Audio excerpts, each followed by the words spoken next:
Welcome to Watch and Learn. Today we're going to pull it all together, finish up the blues quilt, and see what Kristina has in store for us.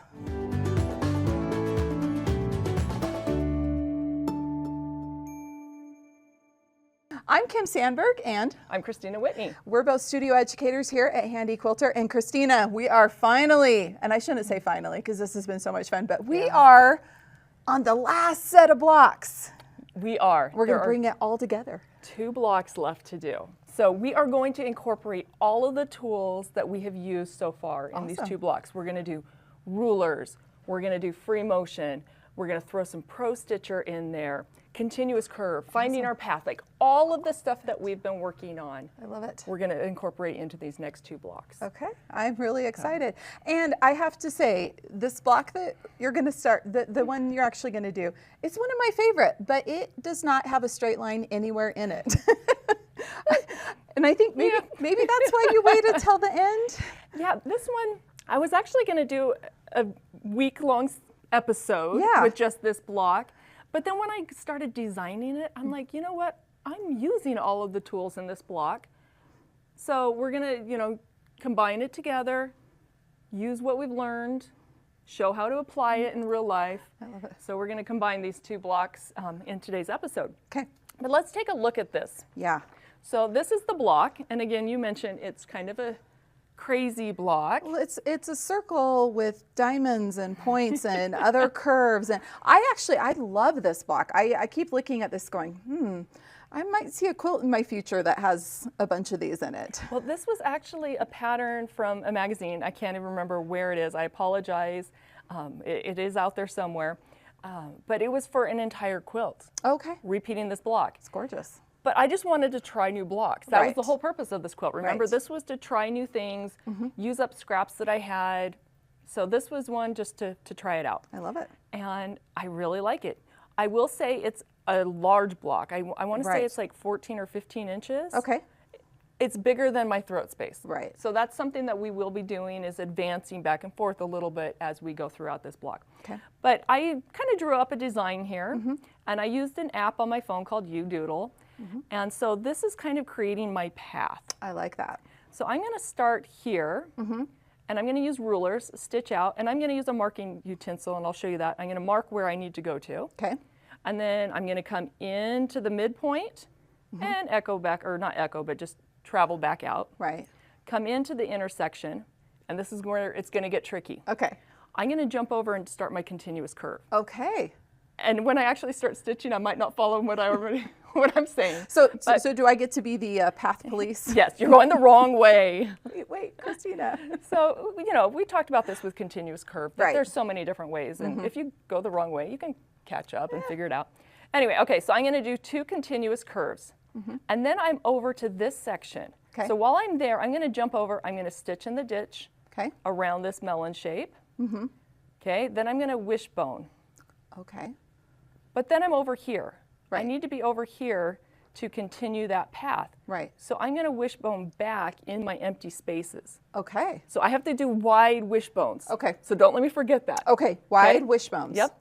So then I'm back to that same point. I'm going to continue my continuous curve.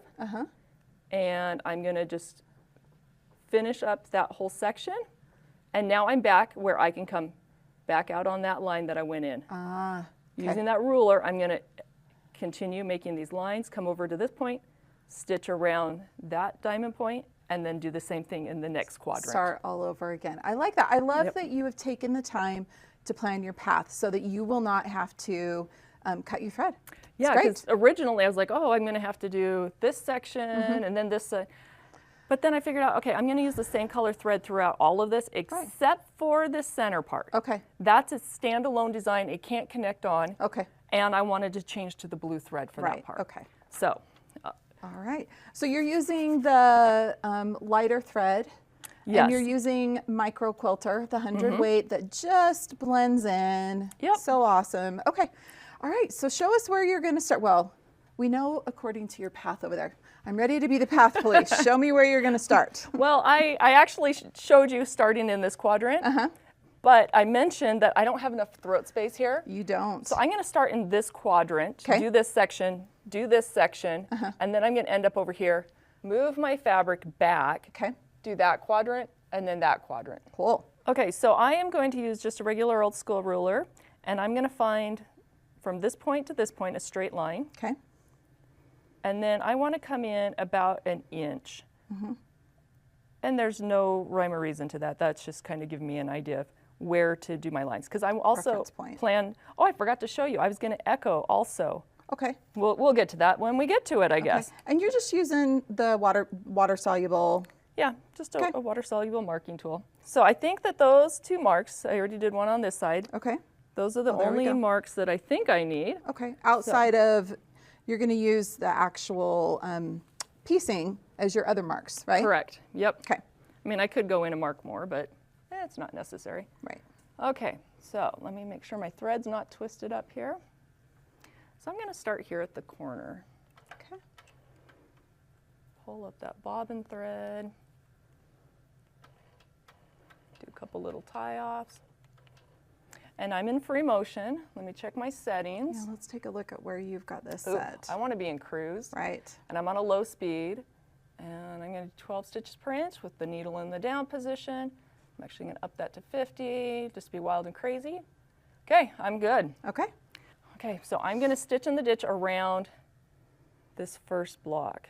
And I need to look at my picture because I'm forgetting what I'm doing already. Okay, so I'm going to stitch down here. Okay, then from that point, I'm going to put my ruler a 1/4 of an inch away from where I'm aiming for. Right. And I've got my ruler base on.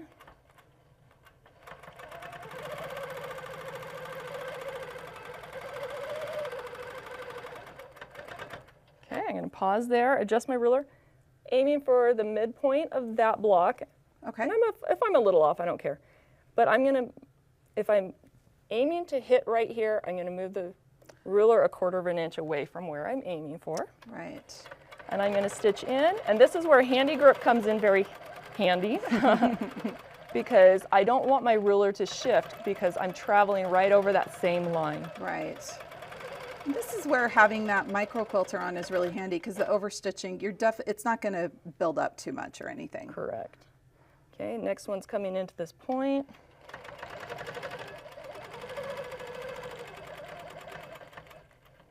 Okay, for this part, I'm going to kind of set this ruler aside, and I'm going to go free motion, doing the continuous curve for 2. Okay. And then I'll come into this center section. I did a great job piecing. Look how wrinkly that is. I had a little fullness. Oh, you can quilt that out. Oh, yeah, definitely. Continuing along with my continuous curve. Okay, right here, I'm going to grab a ruler. Let's see, this is my slice. It's not the same arc, but it can kind of just help guide me a little bit. And I'll adjust the ruler as I need to. And because you're adjusting that, I noticed you don't have any handy grip on that one. That is true. And notice I pause the machine when I need to really move the whole ruler. Getting into my point. This is the fun one where the ruler is behind you. I just consider it your shoulder stretch for the day, right? Yeah.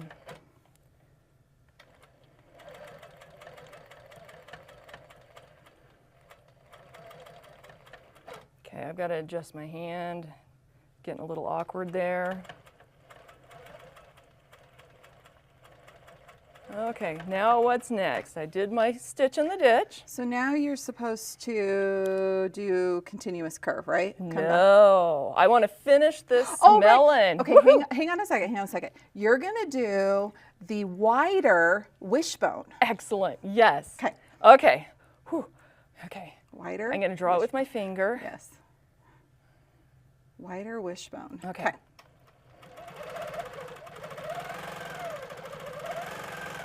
The alliteration helped me remember that one. Now, if I'd really been planning ahead, I would have kind of like maybe marked where I wanted those to be, but you know what? It all works. Okay, so coming back, okay, we're gonna just kind of cross over into those little open spots. Not quite as deep. I like that. Looks really great. Yeah. Now I'm back to finish out that continuous curve. And I'm going to do the whole continuous curve for this whole section. Okay. So I'm going to aim to end right back here. Okay. Okay, I'm going to do the kind of up and downers.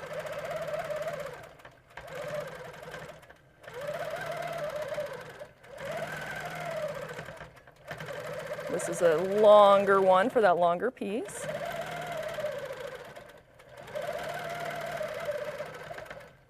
Okay, get the diamond part. Okay, now that whole section is done, I can finish working on my rays or whatever you want to call them. Perfect. Okay. Okay, so here's the tricky part, trying to trace back over that same line because I moved my ruler. Okay. So I'm just going to go kind of slow.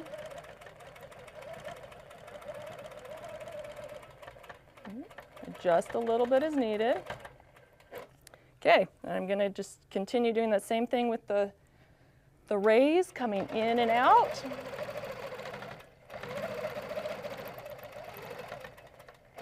Now people might be asking why I'm doing the in and out. It's because that was just my travel path. I didn't want to stitch around the blue part just in certain sections and then miss other sections. Right. Yeah. I think I'd choose to do that too, especially because you've got an interesting curve going on there to the center there. Yeah. That curve is a little hard to follow. Easier to do the straight line back and forth. I just had a panic moment that I forgot to do the continuous curve in the dark blue. No. And then I remembered I'm not doing it in that one. No, that's your special pattern after you change your thread. Yes. But from here, I am going to stitch around that block. So I'm going to scoot over a little bit so I can reach here. And I'm actually stitching on the high end because I don't want to change my thread. Right. Yeah, if you stitch on that dark blue, it would this thread would definitely show. Now it's just rinse and repeat, right? Exactly. Okay. I will come back after we get all the quadrants done, and I'm going to do a whole nother round. Okay. And I'm going to add in an echo and like some little loops or something to fill in this space here. Okay. So I've already marked my point. I marked 3 points. I'm going for that top one. Okay. Which one is the correct point? I was trying to make decisions.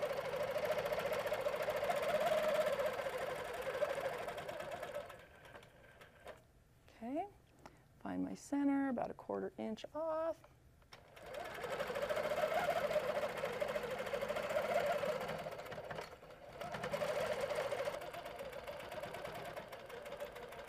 So using the ruler really helps with those straight lines. Okay, coming in here.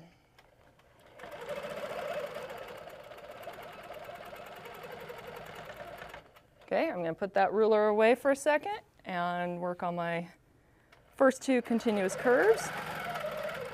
And I'm going to snip some threads here.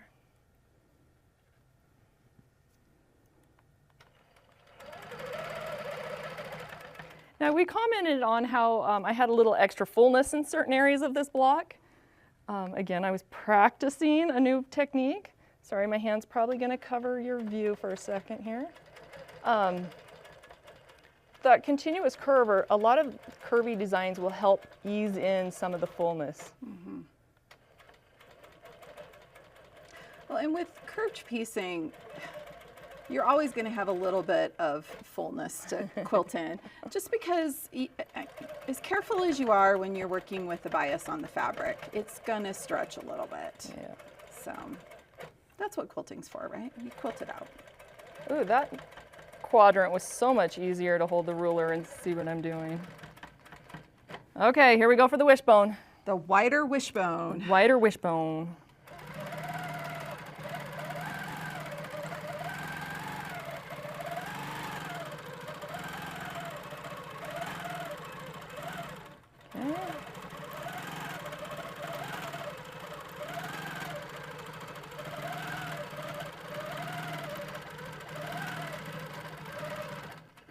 Okay, continuing the continuous curve.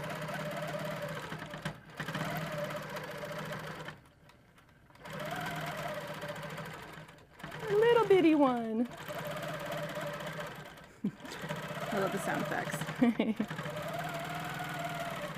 And the Papa Bear. That's right.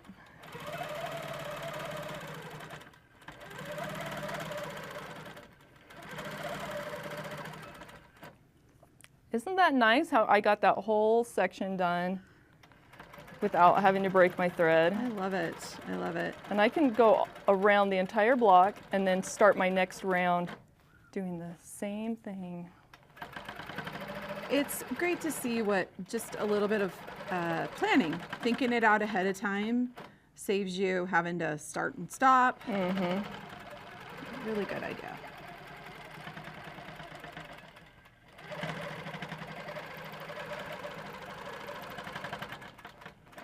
Okay, halfway, a quarter inch away.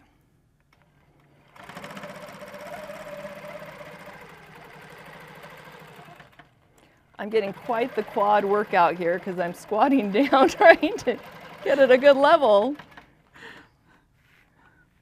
I'm multitasking. You are. Okay, this one I'm not going to backtrack. I'm just going to that corner.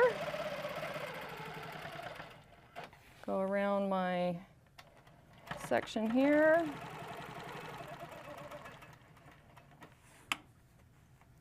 My nice sharp point there. I think your piecing's perfect, Kristina. I'm an excellent fantastic. Piecer. Okay, so at this point, that's all done. I need to do these quadrants, so I'm going to bring the fabric back a little bit, and we'll continue on.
Okay, how's that?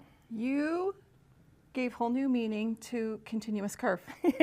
We threw a few straight lines in there, but that was awesome to see how you did that entire thing in one fell swoop. Yep, it's really and great. You probably might have noticed during the time lapse that this quadrant here, I kind of got excited with my straight lines instead of going directly into my continuous curve. So I just jumped over to the next section and jumped right in, and it works out perfectly. That's great. So right now I'm at that same spot that I started. Okay. What I'm going to do is I'm going to travel in my ditch about 1/4 of an inch down. Okay.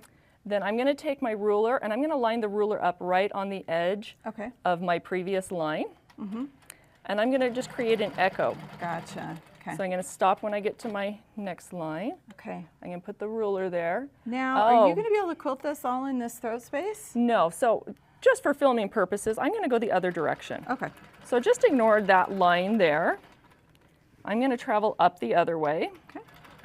Yeah, because you can go either way around this. Yeah, and I could, you know, easily have just advanced the quilt too, or rolled it back, I guess. Technically not advancing at this point. I'm like, I can never remember what word to use there.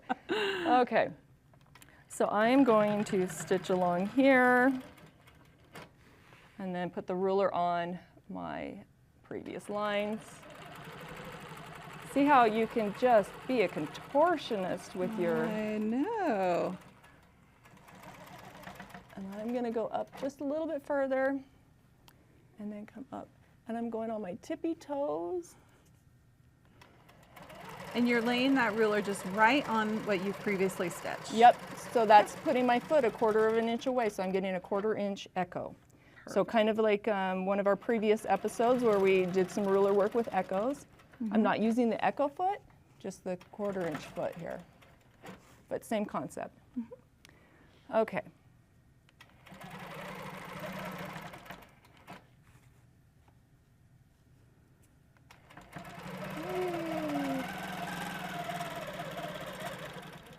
Now this corner's the tricky part, to where to stop. I could have drawn a line all the way, which probably would have been good, but I've got this line coming up here. So I'm just going far enough so that this line, if it continued on, will be at my foot. Okay. So that's where I'm eyeballing it. Ooh, little wobble. Okay, at this point, I could continue around, but instead of advancing the fabric back and forth a bunch of times, I'm going to go ahead and do my loops in this open section. Okay. So on here, I just did basic loops. Loops, love it. Yep. Just to fill in that space. There's been a lot of loops in the quilt, so I figured that would kind of bring it all together. And I'm just doing random sizes. Say, do I see E's and L's? Yeah, we're just doing whatever we feel like at that moment. I love it. So they're gonna get little itty bitty down here. Some big, some little. Just fill in the space. Yeah, no real rhyme or reason. I know that that's gonna drive some people crazy. If you're one of those people, you can do them all the same to fill in the space. Okay, I'm going to travel, and I'm going to remember which way my loops go.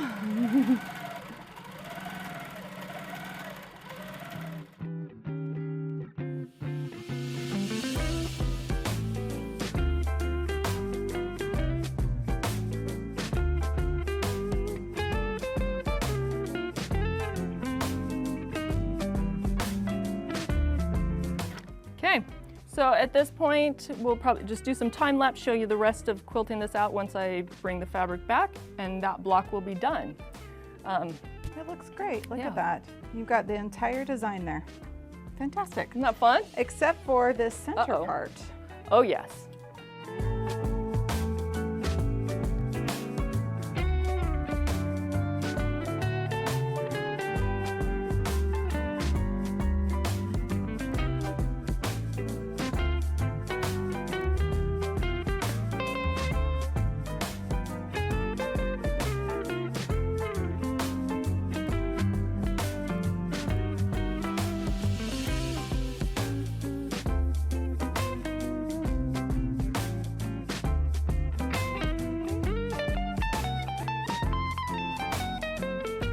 All right, well, you're all done with that. It looks great. So you've got that outside echo and those loops around the outside. It looks fantastic. So all you have left to do is that inside dark blue part. Yep. First step is going to be changing the thread, right? Yep, we are changing back to the navy blue thread. All right, so you've got your thread change. You've got that navy blue micro quilter on, and you're ready to do this awesome. It's kind of like this loopy shape. I like it. So I usually go like bottom, top, over, but I can't get up here in my throat space. Right. So what I want to do is I want to get this bottom one in first, and then I'm going to do the side to side, pause there, bring my fabric back, and do that top one. But I want to make some marks on my fabric. So I have places that I'm kind of aiming for. Gotcha. So first of all, I'm going to mark my center. Okay. And I'm using a handy pencil here. It's an iron off. And then I'm going to have the loops kind of cross right about here. Okay. Just to keep it even. Yeah, somewhat. If I hit the marks, we're great. If not, even for the nothing ballpark, new. Right? Somewhere in the ballpark. Yep. Okay. Okay, so I'm going to bring this over.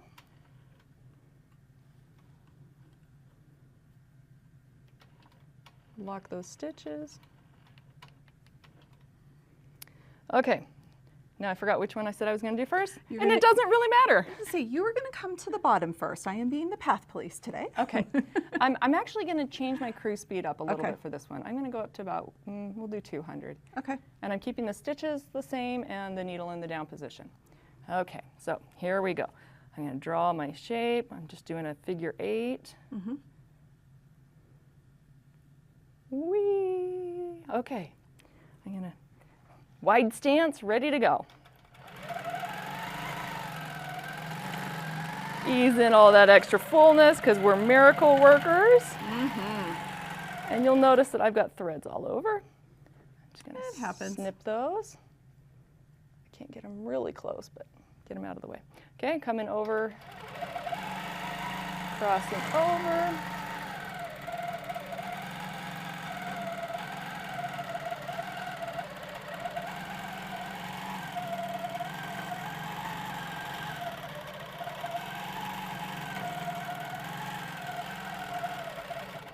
And pause. Okay. The machine, not the video. So you're going to go ahead and you're just going to roll it back a little bit. You don't have to roll it back a lot, just a little bit there. Perfect. I was off by several inches. Okay, you ready? Yep. I'm going to come back over on this side.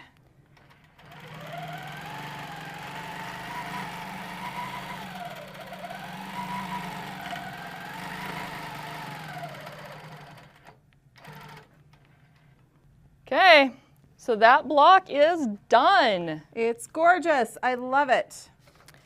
So good choices.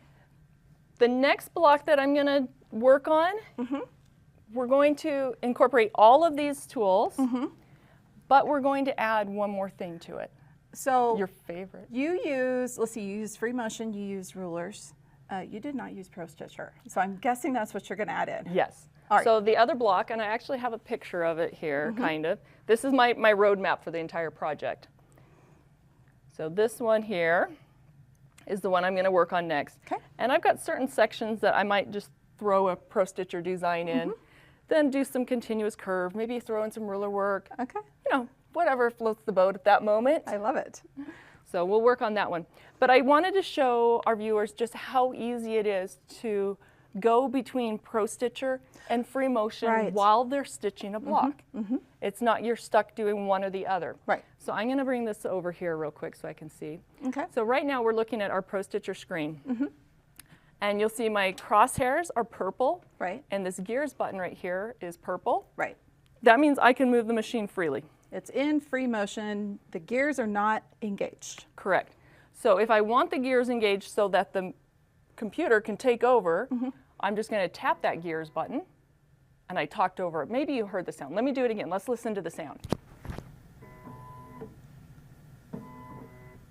Okay?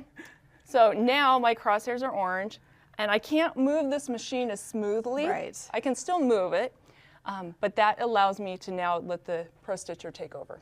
So you can even, you know, I know one of your goals when you're quilting a block is always to not have to cut the thread. You could technically go from free motion to Pro Stitcher and back again without even cutting the thread. Yes. Because it's just the touch of a button. I love it. One thing I have found though when I try to do that, because trust me, I try to do that, is that when I still have the thread attached, it's hard for me to create an area to put the design in. True. So if I'm not so concerned about having an area, that works really good. But yeah, I will be cutting my thread on the next block. Okay, okay. Well, we just want to say thanks for watching. Be sure to stick around and check out some of our favorite quilts from Instagram this week. We picked these quilts from people who tagged their post with hashtag Handi Quilter. So be sure to do that if you'd like to have your quilt featured. Be sure to give us a like and subscribe and join us next time when you get to see the final quilt. And until then, have fun quilting.